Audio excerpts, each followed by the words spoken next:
Hey guys, I'm sure some of you know who Wagner is. This is, the guy that does the one on, uh, he has the information. He has a lot of information about narcissism. But you know what? I really hate that word because that word describes actions, but it doesn't pinpoint like, bipolar. Bipolar is a word underneath it. It's a noun describing a behavior, like what that person actually has. This word narcissism is like it's a dual kind of word, you know. So it doesn't, I would say demon, but then you're taking that into something in the metaphysical. So there needs to be another word for narcissism that distinguishes, the neurotypicals. Like a neurotypical is a normal person, you know, from people that are like this. But I understand what he was saying about the seven phases of shared fantasies because the narcissist has many. There's a regime that they have to follow for it to be okay for them to discard someone. They always do that. But at the end of the day, when you're no longer in this person's life or you don't converse with this person, they tend to go back to that empath again. It doesn't matter 5 years, 10 years, it doesn't matter. They can put you through this seven phase thing to make it okay with them when they discard you, yes. But as life happens to the narcissist, as it happens to us all, um, they can't cope. And then they go to the one that was actually the one with the unconditional love for them, that accepted them, with their whole heart, their whole soul, whatever. They go back to that. They will always go back to that, even if they put you through these kinds of regimes. He he explains what the phases are and why the phases are there to reinforce the narcissist's behavior and why they act this way. My husband had the same thing because he would cycle out. I mean, I noticed those things, but you feel them first, and then they come into fruition later. And I think any kind of relationship that you do get into, if you haven't healed yourself and you haven't seen the signs, you're bound to repeat the same pattern again with or the same kind of situation. And it could be way worse than the last one. There's a lot of people out here because times are changing and people are eating, you know, this kind of behavior up a lot with a lot of apathy. Okay?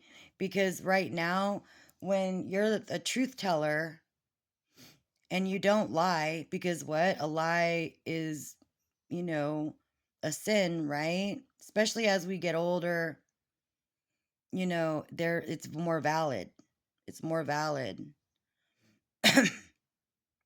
because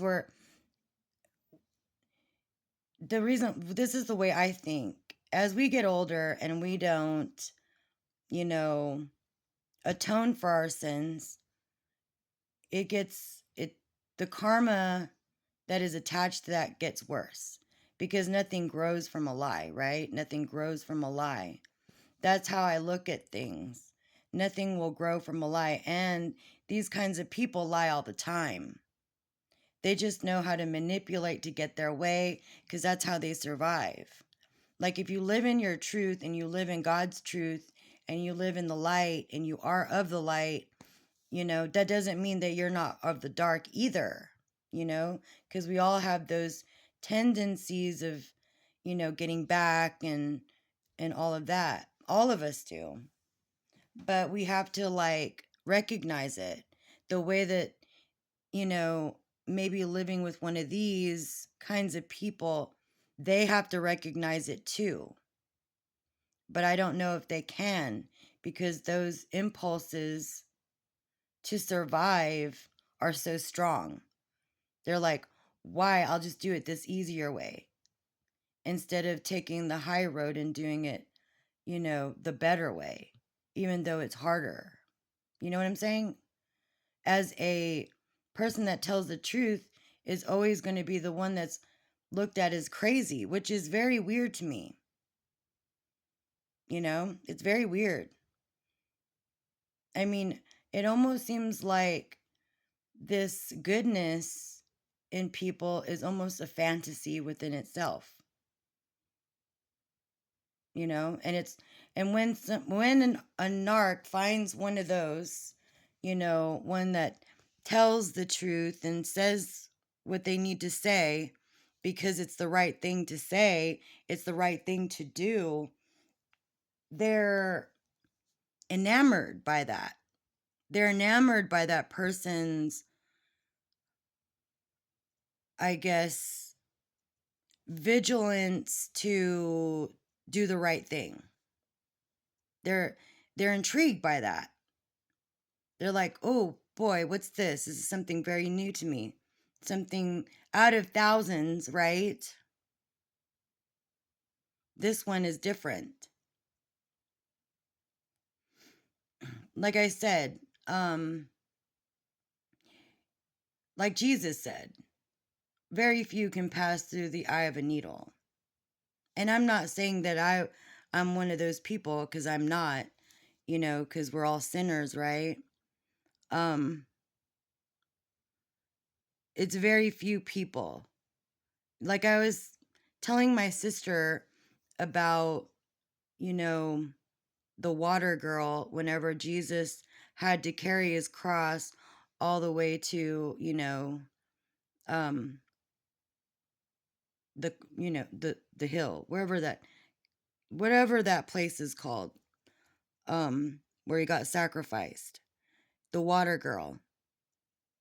Now, there's a lot of things just in that scene alone where everyone is cheering on for an innocent man to get crucified. Only one came and felt, his pain, and that he needed, something to drink. It's very few, but that is very significant before he goes and he gets crucified. And that's what these kinds of people find. They find those people because it fuels them to be normal. Because when they find these kinds of people, they can function, like he says, in a world where they can rationalize things. They can actually, be themselves. And I think now more than ever,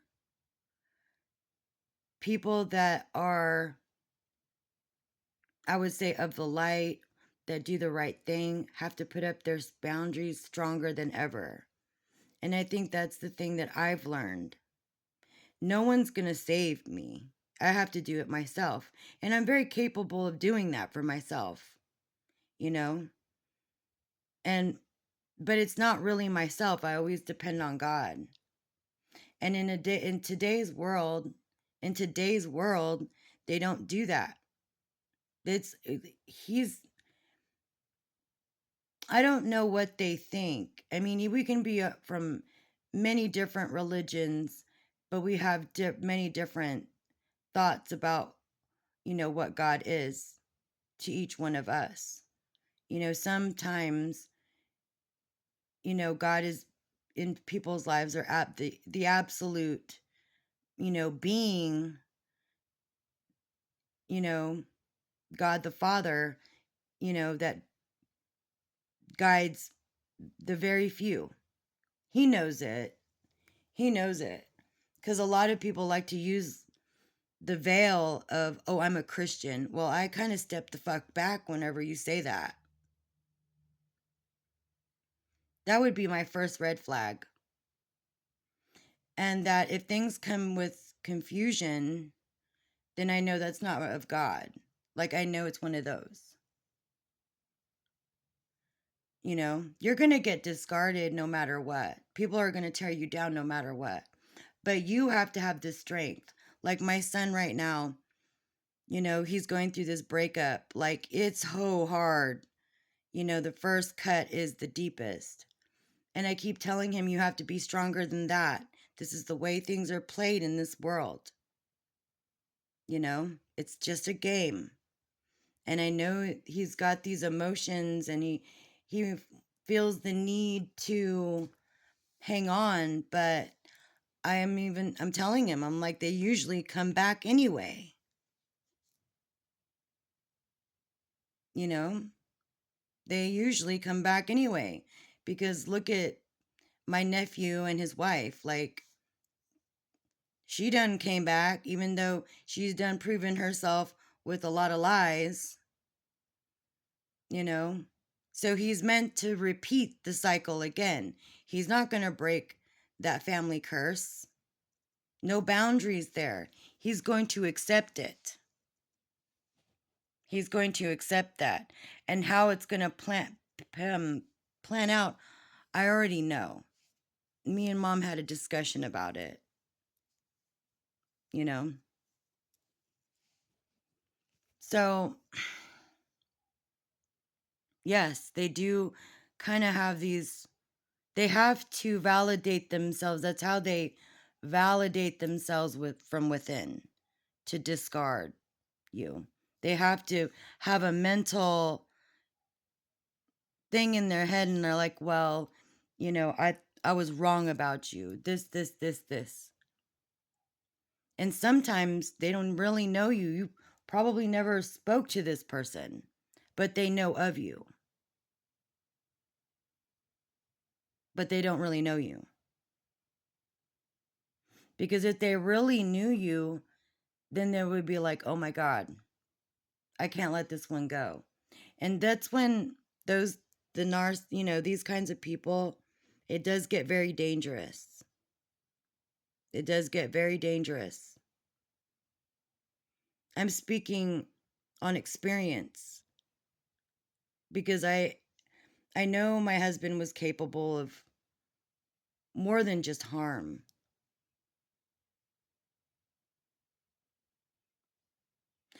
All right, guys, that's it.